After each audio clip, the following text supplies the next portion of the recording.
Greetings and welcome back to room 303 in our chats with Emily, as we are calling our readings through the poetry of Emily Dickinson. We are using the Johnson edition. We turned out to poem 359. I gained it. So, another poem about survival, another poem about bliss, another poem about gaining and losing.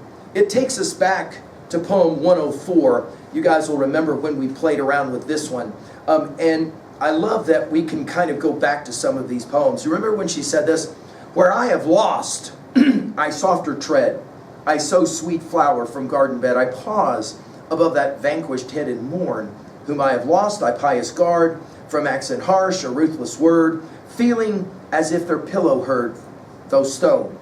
When I have lost, you'll know by this, a bonnet black, a dusk surplice, a little tremor in my voice like this. Why, I have lost, the people know, who dressed in frocks of purest snow went home a century ago. Next, bliss. We're back. We're going to be back to this idea of bliss. Our assumptions that you've been following are stuff at learnstrong.net down that left-hand side. Chats with Emily is our playlist. I'm hopeful that you've worked through our set of introductory comments. I'm hopeful that you have been able to read the preceding 358 poems. And in fact, if you just worked with us in 358, if any sink assure that this now standing, you'll see some contiguity between these two poems. Notice the climbing right here, just like the rising of poem 358. It reads like this.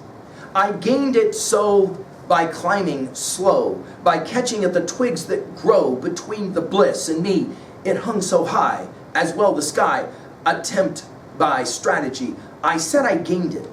This was all. Look how I clutch it lest it fall, and I, a pauper, go unfitted by an instant's grace for the contented beggar's face I wore an hour ago.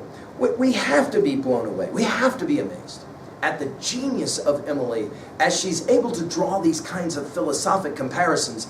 Have you guys ever had this situation where you wanted something so badly you finally got it, and then all of a sudden you were not sure you were as content as you assumed or thought that you would be? Notice she'll say, I gained it twice, right? I gained it so by climbing slow. In other words, are we talking here her poetic genius and the ability for her to create by catching, notice the repetition of the C sounds, catching at the twigs that grow between the bliss. In other words, we're back to poem 104 with the bliss observation. In other words, getting the thing you want, right, is not always so easy to explain. We've often said in 303, Scooby stacks are an illusion for this very reason. We work really hard to get something and then we're not altogether sure that it is what we want. But she says, between the bliss and me, that whatever it was, it hung so high. Do you guys remember when we did 352? Perhaps I asked too large.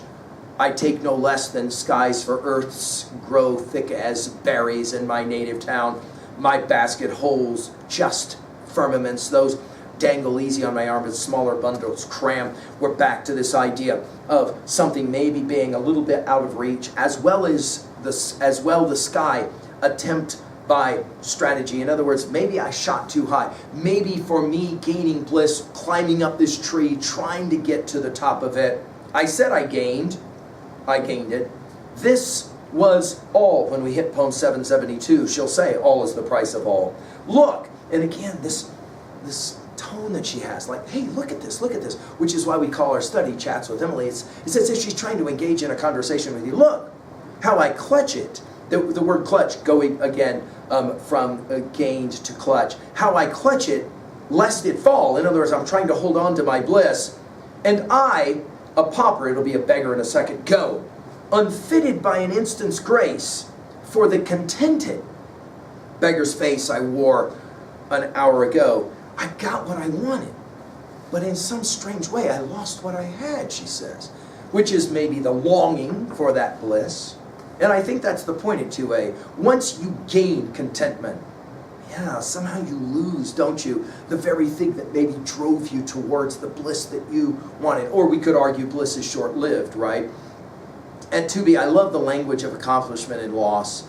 At 3A, I can't help but read this poem and think about our study of Shelley's To a Skylark, right? Our sweetest, we look before and after and pine for what is not. Our sincerest laughter with some pain is fraught. Our sweetest songs are those that tell of saddest thought. The very thing we think that's going to make us the most pleased sometimes turns out to be something not so much. Finally, to own a poem like this at 3B. What was a time when you gained your bliss, but then somehow you lost as well? Or it challenged you to keep climbing. Thank you.